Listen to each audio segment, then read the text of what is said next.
જય હિન્દ.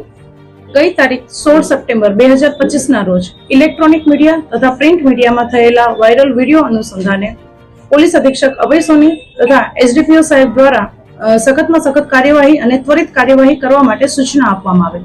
જે અનુસંધાને અમોદ દ્વારા તાત્કાલિક સર્વેલન્સ કોડને સૂચના આપવામાં આવેલ અને વાયરલ જે ઈસમનો વિડીયો થયેલો હતો એ ઈસમને તાત્કાલિક ધોરણે પકડી પાડવામાં આવેલ, તેને અરેસ્ટ કરી અને કાયદેસરના અટકાયતી પગલા લેવામાં આવેલ છે. આ ઉપરાંત તે વ્યક્તિએ જે ભૂલ કરેલી છે તેનું તેને ભાન કરાવવામાં આવેલું છે. આવી ભૂલ તે ફરીથી ક્યારેય નહીં કરે તેના દ્વારા બાંહેધરી આપવામાં આવેલી છે. આ ઉપરાંત પાર્કિંગ ધરાવતા મેનેજર તથા અન્ય તે વિભાગને લગત કર્મચારીઓ વગેરેને પોલીસ સ્ટેશન ખાતે બોલાવવામાં આવેલા છે. તેઓના નિવેદન લેવામાં આવેલા છે અને ફરીથી ક્યારેય કોઈ બીજા પેસેન્જર સાથે તેમના કર્મચારીઓ આવી હરકત નહીં કરે, આવી કોઈ વર્તણૂક નહીં દાખવે તે અંગે તેઓ દ્વારા પણ બાંહેધરી અમોને આપવામાં આવેલી છે. આ ઉપરાંત વધુમાં સુરત રેલવે સ્ટેશન દ્વારા રેલવે તંત્રને પણ આ અંગે આ ઘટના બનેલ અંગે માહિતગાર કરવામાં આવેલ છે, તેમજ પત્ર વ્યવહાર પણ કરવામાં આવેલ છે.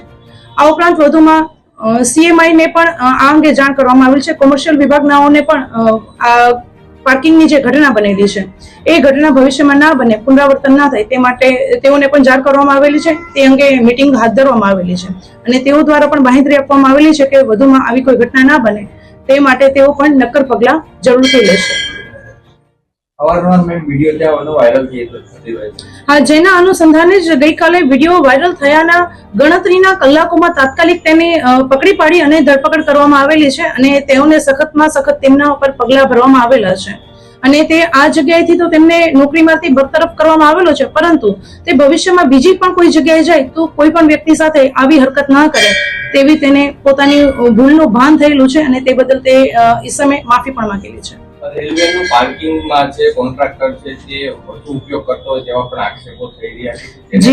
જી, કોન્ટ્રાક્ટરને એ જ હું કહેવા માંગુ છું કે જે કોન્ટ્રાક્ટર છે તેના મેનેજર છે એ તમામને ગઈકાલે હાજર રાખવામાં આવેલ. તેમની એક સખત તેઓ દ્વારા શું કામગીરી કરવામાં આવેલ છે, તે લોકો તેમના હાયર કરવામાં આવતા કર્મચારીઓ પાસેથી કઈ રીતે કામગીરી કરે છે અને તેઓ પોતે પણ અંગત રીતે શું ધ્યાન આપે છે તે અંગે તેઓની પૂછપરછ કરવામાં આવેલ અને તેઓ દ્વારા પણ જે પણ વ્યક્તિ હાયર કરવામાં આવેલ છે તે વ્યક્તિઓ આવી કોઈ પ્રવૃત્તિ નહીં કરે તે અંગે તેઓને પણ બાંહેધરી આપેલ છે.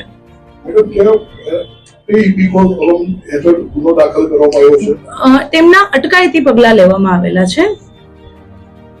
સદર ઘટનાના ગુનો દાખલ કરવામાં આવેલો નથી, તેના અટકાયતી પગલા લેવામાં આવેલા છે.